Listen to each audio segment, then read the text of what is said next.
अब हम electric flux density समझ लेते हैं, पर ये इसकी नेसेसिटी क्या है, इसका फिजिकल इंटरप्रिटेशन मैं ऐसे समझा सकती हूँ कि सपोज मेरे पास एक स्फीयर है और दूसरा स्फीयर है, दोनों ही कॉन्सेंट्रिक है, मतलब दोनों के सेंटर्स कॉमन है और सेंटर पर प्लस क्यू चार्ज रखा हुआ है। नेचुरली इस चार्ज से जो फ्लक्स लाइंस इमर्ज आउट होंगी वो साई है और वो क्यू के बराबर है। तो ये number of flux lines, psi number of flux lines छोटी रेडियस आर ए के स्फीयर को भी अफेक्ट कर रही है और बड़ी रेडियस आर बी के स्फीयर को भी अफेक्ट कर रही है। अब इसका जो मेजर ऑफ इम्पैक्ट है, मतलब कितना असर डाल रही है ये flux lines, psi number of flux lines या Q number of flux lines inner sphere पर या आउटर स्फीयर पर, तो हम इसको समझ सकते हैं इलेक्ट्रिक फ्लक्स डेंसिटी से। इलेक्ट्रिक फ्लक्स डेंसिटी जो होती है वो हमेशा psi upon area of that particular enclosed body होता है। तो साई अपॉन एरिया जो है वो मुझे इलेक्ट्रिक फ्लक्स डेंसिटी देगा। This is electric flux upon area, electric flux density, और इसकी डायरेक्शन हमेशा रेडियली आउटवर्ड होती है सोर्स से।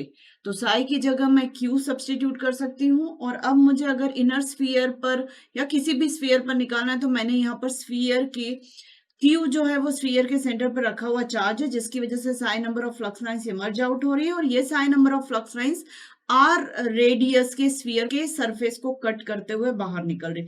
मतलब जब ये इलेक्ट्रिक फ्लक्स लाइंस इस सरफेस को, कंडक्टिंग सरफेस को कट करेंगे तो कुछ ना कुछ उस पर असर डालेंगी, मतलब उस सरफेस पर इलेक्ट्रिक फील्ड एग्जिस्ट करने लगेगी। तो ये पूरा मीनिंग है इलेक्ट्रिक फ्लक्स के प्रेजेंस का with respect to a surface, मतलब कितनी number of flux lines, electric flux lines उस सरफेस को कट करते हुए बाहर निकल रही है, और वही डेंसिटी, उन नंबर ऑफ फ्लक्स लाइंस की डेंसिटी उस सरफेस पर क्या है, उससे समझ में आएगा कि बड़ा असर हो रहा है कि छोटा असर हो रहा है उस पर्टिकुलर सरफेस पर। तो चार्ज मतलब electric flux lines divided by area of that surface. अब चूंकि यहाँ पे मैंने स्फीयर कंसिडर करके रखा है तो एरिया को मैं 4 पाई आर स्क्वायर से लूंगी। इनर स्फीयर की बात करें तो रेडियस में आर ए ले रही हूँ, तो एरिया हो जाएगा 4 पाई आर ए स्क्वायर, और क्यू जो है वो जो चार्ज एनक्लोज्ड हुआ, तो Q upon 4 pi epsilon 0। Q को मैं एनक्लोज चार्ज भी बोल सकती हूँ, तो enclose charge equal to 4 pi r a square हो जाएगा, और रेडियली आउटवर्ड है। तो ये इलेक्ट्रिक फ्लक्स डेंसिटी है इनर स्फीयर की, ए स्फीयर की। ऐसे ही बी स्फीयर की भी इलेक्ट्रिक फ्लक्स डेंसिटी मैं निकाल सकती हूँ, Q upon 4 pi R B square और ए आर। यहां पर मुझे चार्ज एनक्लोज्ड ऐसे लिखना चाहिए, क्योंकि साई जो होता है वो हमेशा चार्ज एनक्लोज्ड के बराबर होता है। ये आगे भी मैं टर्म यूज करती चलूंगी।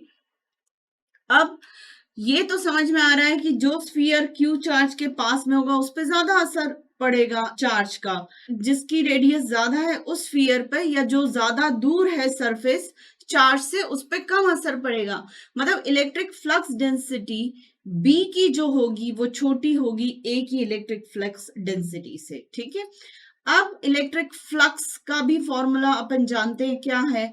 ए सरफेस पर अगर क्यू चार्ज की वजह से इलेक्ट्रिक फील्ड इंटेंसिटी को अगर मैं देखूं, क्यू चार्ज की वजह से ए स्फीयर पर मैं इलेक्ट्रिक फील्ड इंटेंसिटी को देखूं, तो मेरे पास फॉर्मूला हो जाएगा E is equal to Q upon 4 pi epsilon 0 r a square a r. ये हम पहले ही पढ़ चुके हैं।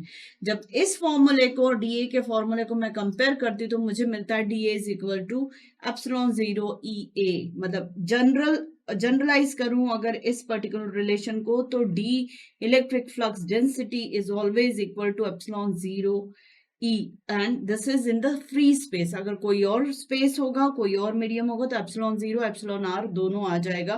पर अब हमें एक रिलेशन मिल गया है इलेक्ट्रिक फ्लक्स डेंसिटी और इलेक्ट्रिक फील्ड के बीच में, वो D equal to epsilon 0 E या D equal to epsilon E होता है। अब जैसे इलेक्ट्रिक फ्लक्स और इलेक्ट्रिक फील्ड इंटेंसिटी में जो हमने रिलेशन देखा, इससे पहले हम पढ़ चुके हैं electric field intensity due to different charge configurations. Infinite line charge की वजह से इलेक्ट्रिक फील्ड हमने निकाली थी, इनफाइनाइट शीट चार्ज की वजह से हमने इलेक्ट्रिक फील्ड निकाली थी, और एक वॉल्यूमेट्रिक चार्ज की वजह से भी हमने इलेक्ट्रिक फील्ड निकाली थी।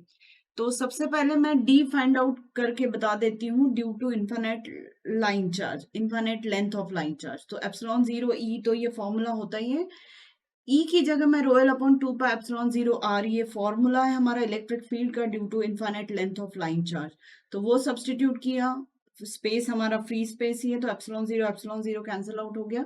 रो एल अपॉन 2 πr/ar ये फॉर्मूला हो जाएगा डी का, due to infinite length of line charge. ऐसे ही D due to infinite size of sheet charge, तो D is equal to epsilon zero E, और E का expression rho S upon 2 epsilon zero cancel हो गया, rho S upon 2। और यहाँ पर मैंने शीट के परपेंडिकुलर ये E की डायरेक्शन होती है, तो परपेंडिकुलर के लिए मैंने नॉर्मल वेक्टर यूनिट वेक्टर बताया है, तो ये रेडियली आउटवर्ड है, ये परपेंडिकुलर टू द शीट है। ऐसे डिफरेंट एब्रिविएशंस दिए हैं मैंने यूनिट वेक्टर के। तो ये हो जाएगा finally rho S upon 2 an। ऐसे ही E due to volume charge जो होगा वो D equal to epsilon zero E होता है, और E जो कंसिडर होता है वॉल्यूम चार्ज की वजह से एक पॉइंट चार्ज जैसे ही होता है, पर चार्ज Q को हम triple integration of rho v d v से रिप्लेस कर देते हैं। वही फॉर्मूला हमने यहाँ लगाया, तो D is equal to epsilon zero cancel हो जाएगा, और ये हो जाएगा triple integration rho v d v upon 4 πr² AR, ये पूरा फॉर्मूला हो जाएगा इलेक्ट्रिक फ्लक्स का ड्यू टू वॉल्यूम चार्ज की वजह से। तो different different electric flux densities हमारी निकली, electric flux density due to line charge, electric flux density due to infinite size of sheet charge, और electric flux density due to volume charge.